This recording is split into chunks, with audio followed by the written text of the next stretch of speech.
तुम्हारा अन्नदाता, पग पग पर है संग तुम्हारे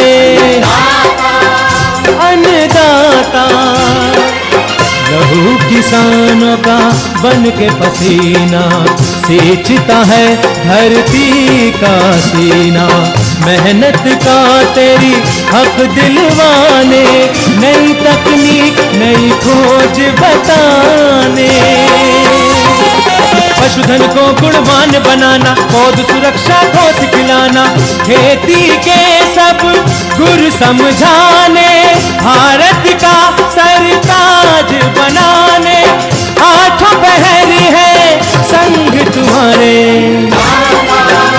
अन्नदाता, अन्नदाता। नमस्कार, आप सभी का स्वागत है अन्नदाता कार्यक्रम में। आपके साथ मैं हूं सोनाली सिंह। हमारे देश के किसान जन का पोषक है, वह श्रम का देवता है, अन्नदाता है। उसमें ही भारत की आत्मा निवास करती है। ऐसे ही किसानों की प्रगति के लिए हम खेती बाड़ी से जुड़ी हुई बहुत सी नई लाभकारी जानकारियां हर रोज सुबह लेकर आते हैं। तो चलिए कार्यक्रम शुरू करने से पहले देखते हैं क्या है आज के अन्नदाता में।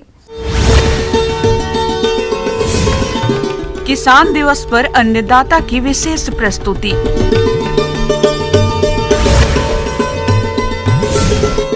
लहसुन की फसल में किए जाने वाले जरूरी कार्य।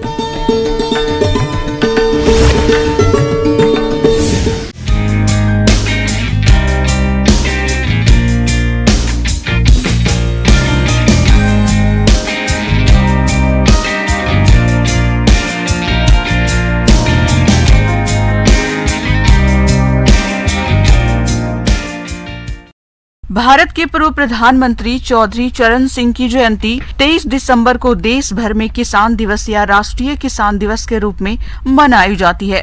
चौधरी चरण सिंह किसानों के सर्वमान्य नेता थे। उन्होंने भूमि सुधारों पर काफी काम किया था।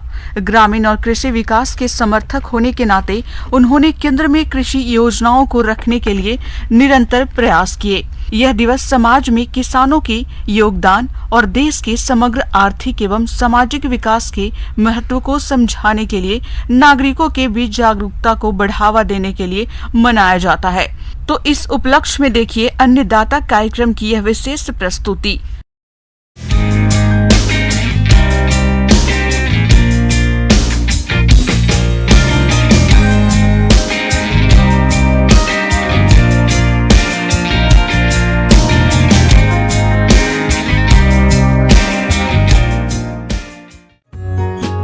किसानों के मसीहा कहे जाने वाले चौधरी चरण सिंह की आज जयंती है। इस मौके पर पूर्व प्रधानमंत्री को पूरा देश नमन कर रहा है। चौधरी साहब का जन्म 23 दिसंबर 1902 को यूपी के हापुड़ में हुआ था। चौधरी चरण सिंह ने हमेशा ही किसानों के हित के लिए संघर्ष किया और कई महत्वपूर्ण फैसले लिए। किसान परिवार में जन्मे चौधरी साहब इस प्रकार आकाश में नक्षत्र की भांति दमकेंगे, ये शायद किसी को पता नहीं था। किंतु ये चौधरी साहब के कर्म और भाग्य की विशेषता थी कि वो एक साधारण किसान रहने के स्थान पर देश के किसानों की आवाज बने। किसान भाई, जैसे कि आप सभी जानते हैं कि आज 23 दिसंबर है और ये 23 दिसंबर जो है हमारे देश में किसान दिवस के रूप में मनाया जाता है। अब किसान दिवस का मुख्य हमारा जो उद्देश्य है कि हम सभी किसान जो हमारे देश के लगभग 80% आबादी है हमारे किसानों की, जो हमारे लिए विभिन्न प्रकार के अन्न, फल, सब्जियां, मसाले, रेशे वाली फसलें और अन्य कई प्रकार के जो हैं हमारे लिए जो फसलें हैं उनका उत्पादन कर रहे हैं और इतनी बड़ी जो जनसंख्या है हमारी देश की उनकी पूर्ति कर रहे हैं। चौधरी चरण सिंह ने अपनी योग्यता और प्रशासनिक क्षमता की बदौलत देश के प्रधानमंत्री के पद को सुशोभित भी किया। उनकी कई योजनाओं को आज भी याद किया जाता है। अगर वे प्रधानमंत्री का एक सत्र भी पूरा कर लेते तो इसमें संदेह नहीं कि आज किसानों की स्थिति कुछ और होती। 29 मई 1987 को जनमानस के नेता इस दुनिया को छोड़कर चले गए। चौधरी चरण सिंह तो इस दुनिया को छोड़कर चले गए, लेकिन लोगों के जहन में उनका राजनीतिक प्रभाव पहले की तरह आज भी बरकरार है। कहना चाहिए कि हमारे बीच के और किसान नेता रहे हैं और उनकी अलग छवि भी रही है और ये हमेशा किसानों के हित के बारे में ही सोचा करते थे।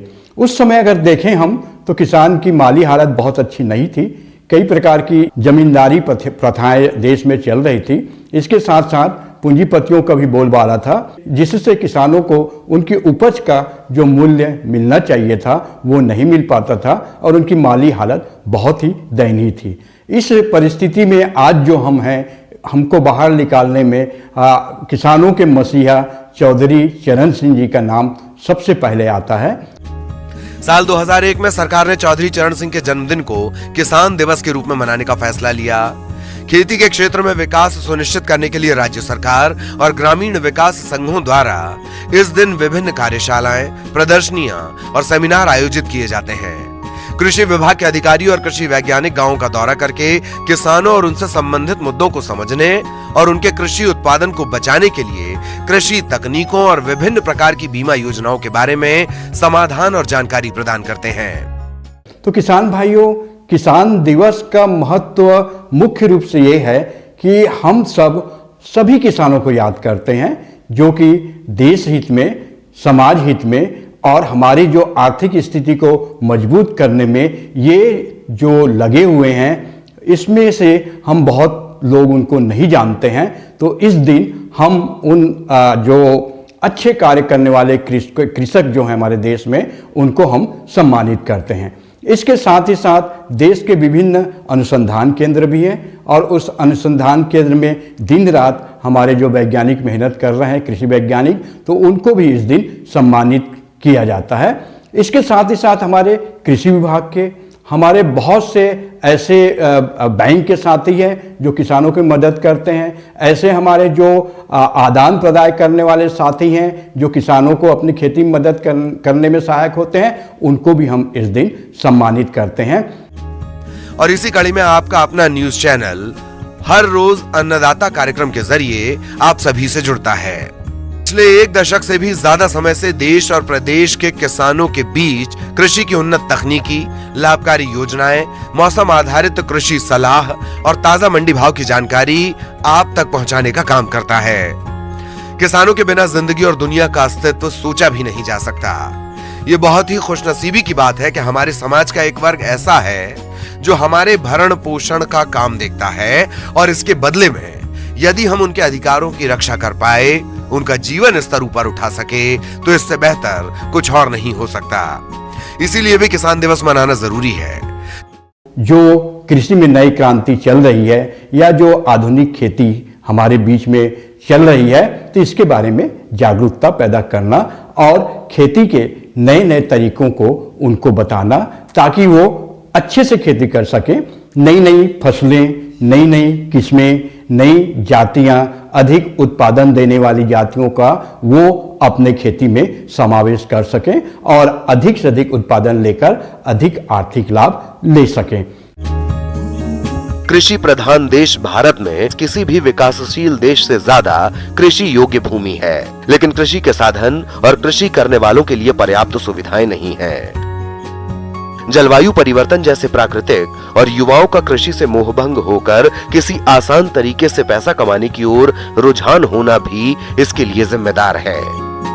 यदि कृषि उत्पादन को उच्चतम स्तर पर बनाए रखना है, तो यह जरूरी होगा कि जलवायु परिवर्तन के कृषि पर पड़ने वाले प्रभाव का आकलन करके कृषि में समग्र बदलाव किए जाएं। किसानों को आधुनिक खेती के गुण सिखाए जाएं, फसलों में सिंचाई के लिए नई पद्धतियों को अपनाया जाए, जैविक और विविधीकरण खेती को बढ़ावा मिले, उत्पादों को सुरक्षित रखने के लिए भंडारण गृह की उचित व्यवस्था हो, किसानों को उत्पादों को बेचने के लिए नजदीकी बाजार उपलब्ध कराए जाएं। हालांकि पिछले 10 से 15 वर्षों से भारत के किसानों को सरकार से बहुत राहत मिल रही है, जैसे कि उनके उत्पादन के लिए उचित मूल्य प्रदान करना, ऋण पर छूट, खेती के लिए नई तकनीक का उपयोग करने की सुविधा आदि।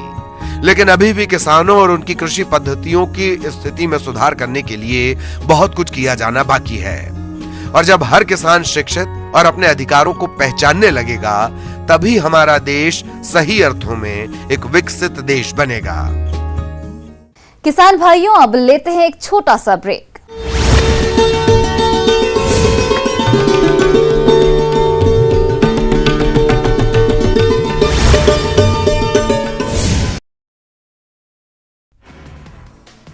कोरोना के बहाने भारत जोड़ो यात्रा को रोकने की कोशिश। मुख्यमंत्री भूपेश बघेल का बड़ा बयान, कहा राहुल और कांग्रेस की बढ़ती लोकप्रियता से केंद्र सरकार परेशान। आरक्षण पर आर पार के मूड में छत्तीसगढ़ सरकार। आबकारी मंत्री कवासी लखमा का राज्यपाल पर विवादित बयान, कहा नेतागिरी करेंगे राज्यपाल, टीवी और अखबार में आने का चढ़ा है शौक। कोल ब्लॉक के पैसे को लेकर राज्य सरकार का केंद्र पर वार। कांग्रेस संचार प्रमुख बोले आर्थिक कुप्रबंधन का राज्यों पर फोड़ा जा रहा ठीकरा। मनेन्द्रगढ़ में नेता प्रतिपक्ष नारायण चंदेल को गुलाब कमरों ने दी चुनौती, कहा विधानसभा का दौरा करें, हर जगह दिखेगा विकास। नारायण चंदेल ने भी एक भी सड़क पुलिया नहीं बनने को लेकर दिया था बयान। धमतरी में भाजयुमो जिलाध्यक्ष पर मुकदमा दर्ज। कांग्रेस के प्रदर्शन के बाद हुआ मुकदमा दर्ज। मंगलवार को भाजयुमो ने घड़ी चौक पर जलाया था पुतला। रायपुर में निवेशकों ने चिटफंड कंपनियों और सेबी के खिलाफ बड़ा प्रदर्शन किया। हजारों निवेशकों ने रकम वापसी की मांग उठाई। 100 से ज्यादा कंपनियों ने लाखों निवेशकों को ठगा है। कवर्धा शहर में बढ़ती चोरी की घटनाएं, नालियों की जालियां भी चुराने लगे हैं चोर। सीसीटीवी में कैद हुई चोरी की वारदात। बालोद के कचांदूर में बुजुर्ग ने कलेक्टर जनदर्शन में की चूहे की शिकायत। शिकायत के बाद असमंजस में प्रशासन और पुलिस, कैसे हो चूहे पर कार्रवाई। जशपुर में पेशी पर आया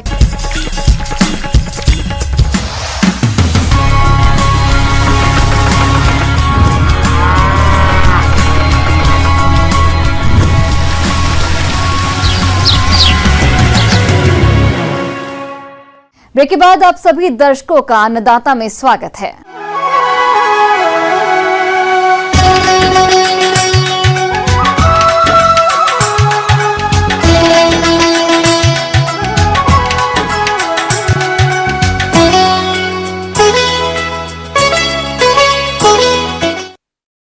प्रदेश के जिन किसानों ने लहसुन की रोपाई कर दी थी, उनकी फसल में इस समय कुछ खास प्रबंधनों जैसे पोषक तत्वों का प्रयोग, खरपतवार नियंत्रण और पौधे सुरक्षा उपायों को अपनाने की जरूरत है।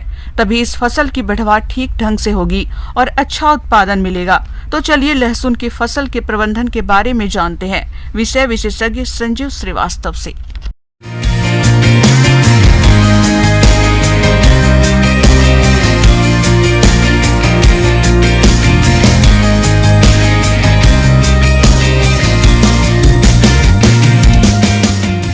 आज आपके साथ लहसुन जो फसल आज लगी हुई है हमारी खेतों में, उसके ऊपर मैं आज आपसे चर्चा कर रहा हूँ। तो लहसुन जो है, इसकी जो समसामयिक समस्याएं हैं, आज की तारीख में जो समस्याएं हैं, जो स्थितियां हैं, आज मैं आपके साथ उन्हीं के ऊपर बात करूंगा।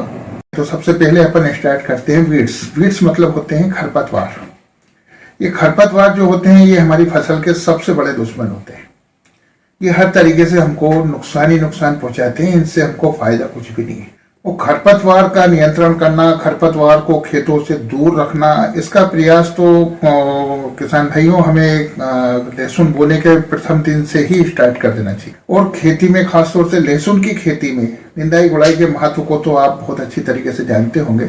इससे क्या होता है कि जो वायु संचार है हमारा जड़ों तक, पौधे की जड़ों तक, वो भी अच्छे से बन जाता है। निंदाई गुड़ाई करने से जड़ों को उचित वायु संचरण मिलता है, जिससे उनका विकास भी काफ़ी तेजी से होता है, अच्छा होता है। और नतीजे में हमारे जो कंद मिलते हैं, जो हमें फ्रूट्स मिलता है, जिसकी मार्केट में, बाजार में कीमत होती है, उनकी भी काफ़ी अच्छी तरीके से जो विकास है वो संपूर्ण मात्रा में हो पाता है।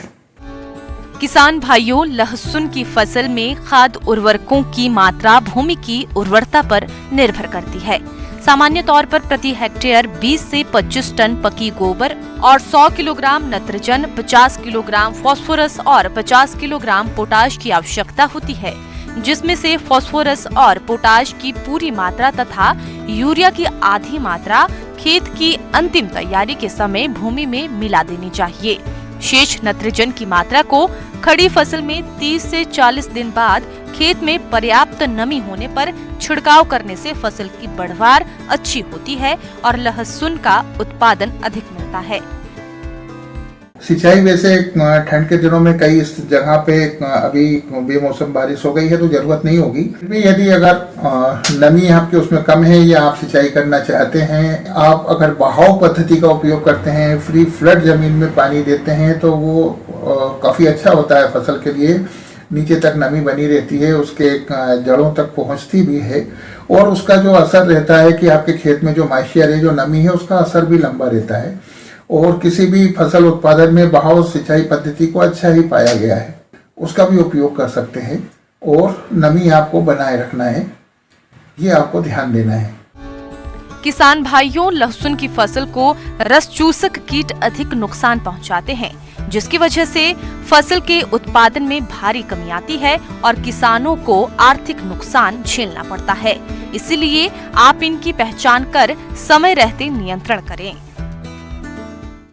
इसके बाद हम आते हैं, जो मुख्य बात है वो है कीड़े बीमारी। सबसे ज्यादा असर जो आपने खेतों में देखा होगा, कुछ मच्छर टाइप के थ्रिप्स जिनको हम बोलते हैं, वो जरूर आपके यहाँ रस चूसक कीट जो है ये नुकसान पहुंचाने के लिए आपके यहाँ आ चुके होंगे। ऐसा है क्योंकि ये मौसम जो होता है इसमें मच्छरों का प्रकोप, रस चूसक कीड़ों का प्रकोप खेत में बढ़ जाता है। तो इनसे आपको फसल को बचाना है, क्योंकि रस चूसक कीट जो है ये भी फसल के बहुत बड़े दुश्मन होते हैं और पूरी फसल को बीमारी और का असर करके हमारे जो मुख्य उत्पादन है उसको कम कर देते हैं।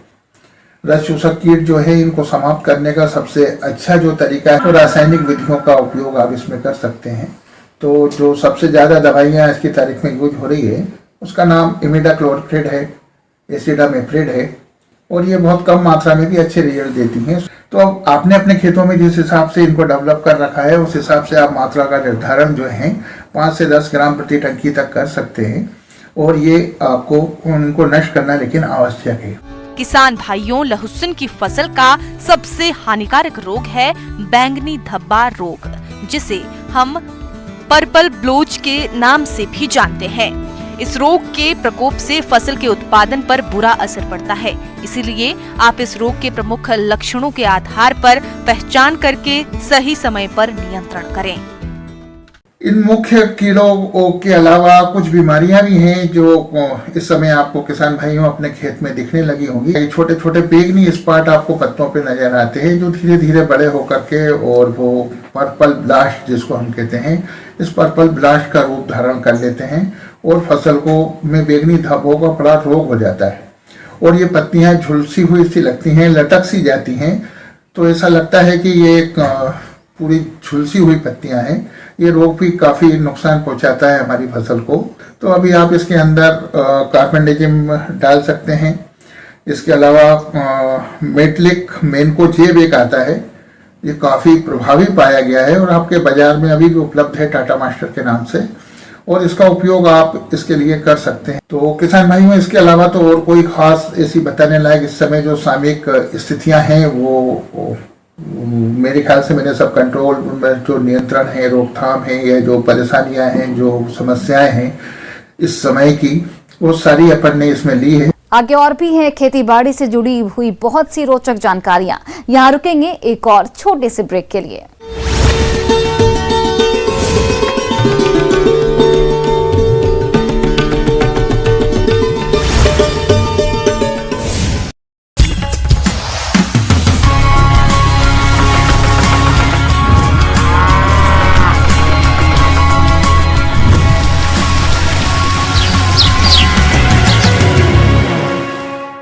ब्रेक के बाद एक बार फिर से आप सभी दर्शकों का अन्नदाता कार्यक्रम में बहुत बहुत स्वागत है।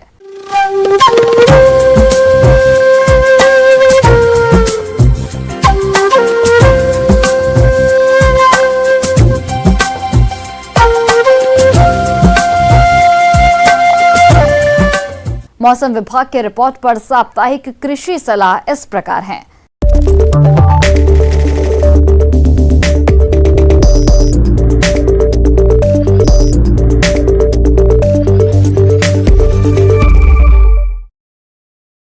इंदिरा गांधी कृषि विश्वविद्यालय रायपुर एवं संचालनालय कृषि छत्तीसगढ़ रायपुर द्वारा भेजे गए मौसम पूर्वानुमान रिपोर्ट के आधार पर छत्तीसगढ़ के किसानों को सलाह दी जाती है कि छत्तीसगढ़ के अधिकांश स्थानों में हल्के से मध्यम बादल छाए रहने की संभावना है।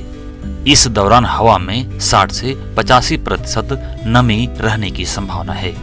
मैदानी क्षेत्रों में अधिकतम तापमान लगभग 27 डिग्री सेल्सियस से 31 डिग्री सेल्सियस और न्यूनतम तापमान 7 से 14 डिग्री सेल्सियस के बीच दर्ज किए जाने की संभावना है।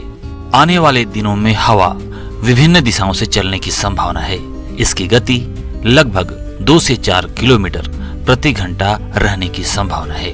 ऐसे में इन क्षेत्रों के किसान भाइयों को सलाह दी जाती है कि सूरजमुखी की उन्नत प्रजातियों जैसे modern TNAU, SUF7, BSH1, KBSH1, DRSH1, ज्वालामुखी, सूर्या इत्यादि की बुआई करें। सामान्य प्रजाति के बीजों की बुआई 10 किलोग्राम प्रति हेक्टेयर एवं संकर प्रजातियों की 5 से 6 किलोग्राम प्रति हेक्टेयर दर से बुआई करें।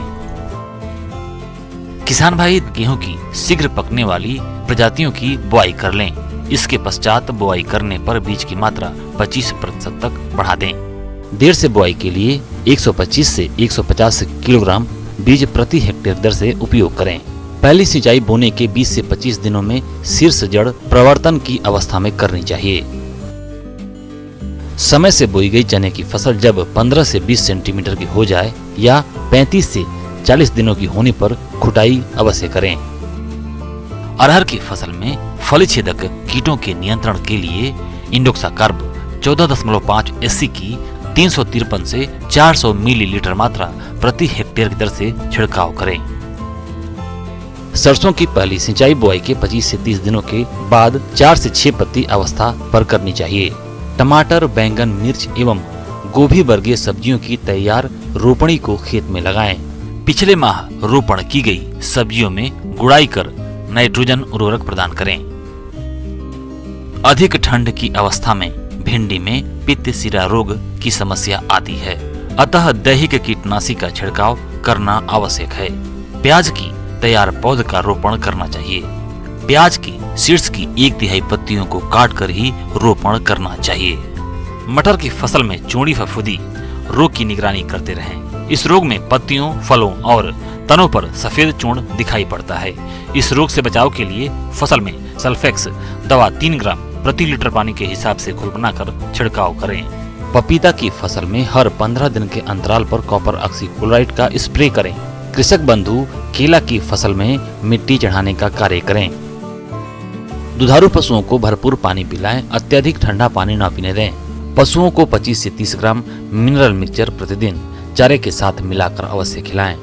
दुधारू गायों एवं भैंसों को थनैला रोग से बचाव के लिए पूर्ण दूध दोहन करें एवं दोहन के पश्चात अयन एवं थन को जीवाणुनाशक घोल से धो दें। तापमान में होने वाली गिरावट से होने वाले प्रभाव से बचाव के लिए रात के समय मवेशियों को छत वाले बाड़े में रखें।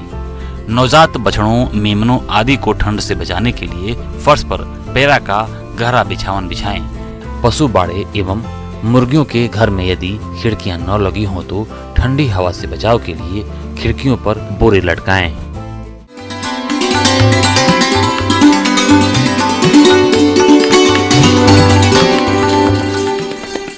आइए जानते हैं अन्नदाता निःशुल्क फोन के माध्यम से पूछे गए समस्याओं का समाधान। अन्नदाता निःशुल्क फोन संपर्क सेवा के माध्यम से पूछे गए प्रश्नों में से आज हमने जिस प्रश्न को कार्यक्रम में शामिल किया है उसे पूछा है ग्राम मोहना, जिला ग्वालियर के कृषक रघुवीर धाकड़ ने। ये फसलों में दीमक कीट के नियंत्रण के बारे में जानकारी चाहते हैं। तो रघुवीर धाकड़ जी, आपकी जानकारी के लिए प्रस्तुत है कार्यक्रम का ये अंश। करता है तो उसके सामने कई प्रकार की समस्याएं आती हैं। उसमें जो समस्याएं हैं, चाहे वो मौसम की समस्या हो, चाहे वो सही भाव न मिलना हो, या अन्य कीट और रोग हैं उनके प्रकोप की समस्या हो। अगर हम इन फसलों की समस्याओं की बात करें तो बाजार और जो मौसम है वो किसान के नियंत्रण में नहीं होता। नियंत्रण में जो होता है वो आने वाली रोग और बीमारियां। जो बालू क्षेत्र वाले प्रदेश हैं वहाँ पे सबसे ज़्यादा जिस कीट का प्रकोप होता है, भूमिगत या भूमि जनित जिस कीट को बोलते हैं, वो है दीमक। जो पौधे होते हैं उनकी जड़ें हैं, उनको काट के जो फसल है उनको नुकसान पहुंचाते हैं। दीमक पॉलीफेगस कीट होता है। यह सभी फसलों को बर्बाद करता है। भारत में फसलों को तकरीबन 45% से ज्यादा नुकसान दीमक से होता है। वैज्ञानिकों के अनुसार दीमक कई प्रकार की होती है। दीमक भूमि के अंदर बीजों, अंकुरित पौधों को चट कर जाती है। कीट जमीन में सुरंग बनाकर पौधों की जड़ों को भी खाते हैं। प्रकोप अधिक होने पर ये तने को भी खाते हैं। इसकी पहचान के लक्षण ये होते हैं कि जैसे ही दीमक प्रभावित खेत में जाते हैं तो पेचेज में जगह जगह पे आपको जो फसल है वो सूखी हुई दिखाई देगी। जब आप इस फसल को उखाड़ के देखोगे तो उनकी जड़ है वो कटी हुई मिलेगी। कई बार है वो जड़ के साथ में आपको दीमक है वो भी मिल जाएगी, या खोद के देखने पे आपको दीमक मिल जाएगी। तो दीमक उन जो खेत हैं उनमें ज़्यादा आती है जहाँ पे जो खाद प्रयुक्त किया गया है वो गला सड़ा हुआ नहीं हो। अगर किसान भाई कच्चा खाद का प्रयोग करेंगे तो उनके खेतों में वो दीमक की समस्या वो हमेशा बनी रहेगी। तो दीमक के नियंत्रण के लिए सर्वप्रथम यही है कि किसान जब भी अपने खेत में खाद डालते हैं तो खाद है वो हमेशा सड़ी गली खाद है वो होनी चाहिए, और उस गली सड़ी खाद में बेवेरिया बेसियाना नामक जो बायो कंट्रोल एजेंट आता है उसका प्रयोग करना चाहिए। उनको 100 किलो अगर खाद का प्रयोग कर रहे हैं तो 1 से 1.5 किलो बेवेरिया बेसियाना पाउडर को गुणित करके है वो अपने खेत में है वो खाद का भुरकाव करना चाहिए। इसी प्रकार किसान है वो नीम की खल का भी प्रयोग कर सकता है। नीम की खल 250 केजी प्रति हेक्टेयर के हिसाब से है नीम की खल का वो प्रयोग करना चाहिए। उसके बाद में जो समेकित कीट नियंत्रण आता है उसमें है बीजोपचार। बीजोपचार किसान कोई भी फसल लगाते हैं जिनमें दीमक की समस्या ज़्यादा होती है उस समय उनको हमेशा एक इंसेक्टिसाइड से बीजोपचार करना चाहिए। पिपरोनिल 5% का 4 से 5 ml प्रति किलोग्राम के हिसाब से किसान अगर बीजोपचार करके अगर अपनी फसल बोता है तो इस कीट का प्रकोप है वो न के बराबर या नगण्य रहेगा। दीमक के रासायनिक नियंत्रण के लिए क्लोरपाइरिफास 20 किलोग्राम प्रति हेक्टेयर खेत में बुआई से पहले भुरकाव करना चाहिए। अगर फिर भी खड़ी फसल में इस कीट का प्रकोप होता है तो सिंचाई के साथ में फिप्रोनिल 4 लीटर प्रति हेक्टेयर के हिसाब से प्रयोग की जा सकती है। इसी प्रकार नीम आधारित अगर नीम ऑयल का प्रयोग कर रहे हैं तो नीम खड़ी फसल में नीम ऑयल का है वो भी प्रयोग किया जा सकता है, और हमेशा जो गली सड़ी खाद है उसका प्रयोग करके भी किसान भाई ये इस जो हानिकारक कीट है इससे बच सकते हैं। धन्यवाद।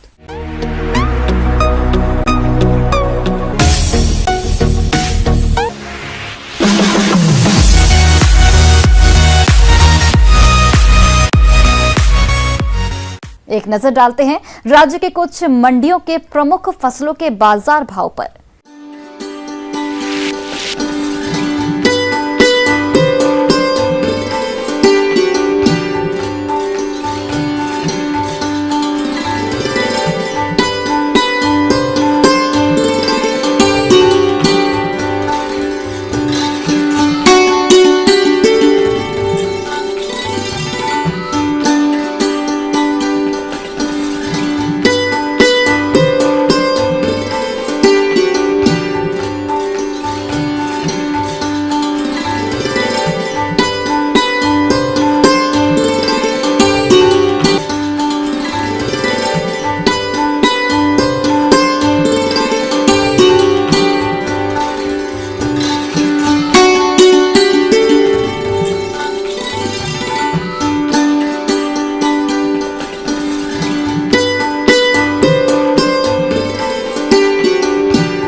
किसान भाइयों, कृषि संबंधित समस्या या सुझावों के लिए आप हमें इस पते पर संपर्क कर सकते हैं। प्रोड्यूसर अन्नदाता news 18 Madhya Pradesh Chhattisgarh, Ramoji film city Hyderabad 501512। साथ ही आप हमें ईमेल भी कर सकते हैं। हमारा ईमेल आईडी है p18annadatamp@news18.com। इसके अतिरिक्त आप हमें निःशुल्क हेल्पलाइन नंबर 1800-8892-163 पर सोमवार से शनिवार सुबह 10 से शाम 4 बजे के बीच संपर्क कर सकते हैं। अब समय हो रहा है आपसे विदा लेने का। कल फिर से आपसे मुलाकात होगी कृषि से जुड़ी महत्वपूर्ण जानकारियों के साथ। नमस्कार।